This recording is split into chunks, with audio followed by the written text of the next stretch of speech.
Mister Ferraro, doppio test nel giro di 24 ore a livello atletico, ma anche a livello di assimilazione degli schemi, come hai visto la squadra? No, siccome siamo tanti abbiamo preferito dare spazio un po' a tutti per avere un po' il quadro generale, un po' di tutti quelli che sono a disposizione e quindi era giusto che insomma tutti avessero un minutaggio per in questi giorni avere un po' il quadro più preciso un po' di tutti.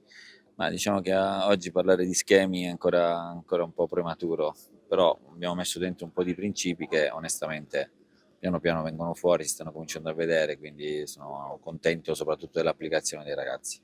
Ecco, dal punto di vista atletico, tanta corsa, tanto lavoro, doppi allenamenti, anche stamattina la squadra ha lavorato, che indicazioni hai avuto? Di una squadra che comunque si è messa a disposizione, di una squadra che sta facendo quello che deve fare, stiamo lavorando veramente tanto e siamo molto lontani da quello che praticamente vedrete sul campo per quello che dobbiamo fare, nel senso che sicuramente le uscite, tante situazioni eccetera, siamo ancora veramente in una fase embrionale,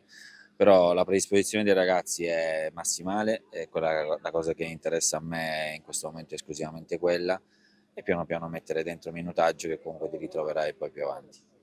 17 giorni all'inizio della stagione ufficiale con la prima di Coppa contro il Milazzo. Quali sensazioni e soprattutto se pensi che la squadra, o comunque a che percentuale a livello atletico la squadra sarà per quell'impegno?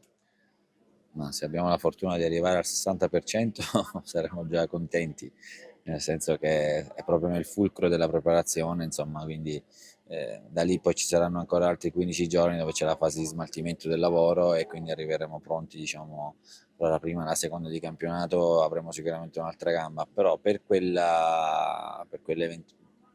che comunque la Coppa Italia è la prima stagionale ci faremo comunque trovare pronti e sicuramente arriveremo con una gamba che ancora non è pronta, una condizione fisica diciamo non ottimale, però ci faremo trovare pronti.